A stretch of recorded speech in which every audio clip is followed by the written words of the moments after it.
हरे कृष्णा।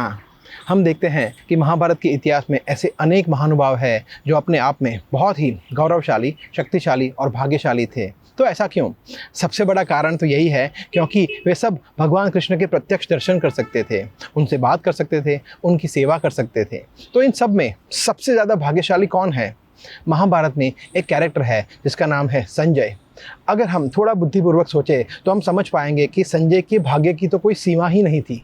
भगवत गीता के दूसरे अध्याय में अर्जुन भगवान कृष्ण को अपने गुरु के रूप में स्वीकार करते हैं। शिष्यस्ते अहम शाधिमाम त्वाम प्रपन्नम। और उसके पश्चात भगवान अर्जुन को ये दिव्य ज्ञान सुनाना शुरू करते हैं। उसी तरह से संजय के गुरु श्री व्यासदेव की कृपा से संजय को दिव्य चक्षु प्राप्त हुए, जिसकी वजह से संजय पूरा युद्ध देख सके।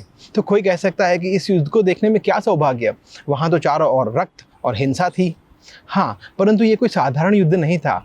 इसी युद्ध में भगवान कृष्ण ने अर्जुन को ये दिव्य ज्ञान भगवत गीता का संदेश सुनाया, जो कि उन्होंने सबसे पहले सूर्यदेव विवस्वान को सुनाया और उसके बाद अर्जुन को भगवत गीता का ये दिव्य संवाद। अर्जुन के अलावा युधिष्ठिर महाराज, द्रोणाचार्य, भीष्मदेव, यहाँ तक कि रणभूमि में उपस्थित किसी भी व्यक्ति को सुनने को नहीं मिला। वो संजय को न केवल सुनने को परंतु देखने को भी प्राप्त हुआ। आप सोचिए संजय का सौभाग्य। और जब 11वें अध्याय में भगवान अपना विराट रूप दिखाते हैं तो अर्जुन को सर्वप्रथम दिव्य चक्षु प्रदान करते हैं और कहते हैं कि हे अर्जुन, ये मेरा रूप अत्यंत दुर्लभ है जो आज से पहले किसी ने नहीं देखा। ऐसा दुर्लभ रूप का दर्शन संजय को हुआ। वाह! तो जब संजय इतना सब कुछ देख लिया तो वो भाव विभोर हो जाते हैं और 18वें अध्याय के अंत में वो स्वयं ही कहते हैं, इतिहं वासुदेवस्य पार्थस्य च महात्मनः संवादम इमं श्रोषम अद्भुतम रोमहर्षणम। संजय कहते हैं कि हे राजा धृतराष्ट्र, मैंने जो ये दो महात्माओं के बीच का संवाद सुना है वो इतना अद्भुत है कि मेरे शरीर में रोमांच हो रहा है, रोमहर्षणम। और आगे के 2 श्लोक में संजय बताते हैं, राजन संस्मृत्य संस्मृत्य, हे राजन, मैं बार बार इस संवाद को जब याद करता हूँ तो मैं पुनः पुनः गदगद हो जाता हूँ।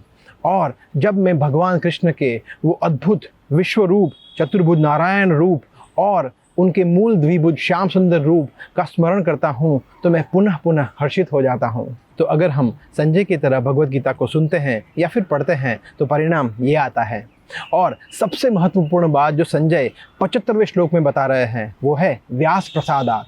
वो अपने पूरे सौभाग्य का श्रेय अपने गुरुदेव श्री व्यासदेव को दे रहे हैं। वो बता रहा है कि सिर्फ और सिर्फ उनकी ही कृपा से मैं ये सब कुछ देख पाया और सुन पाया।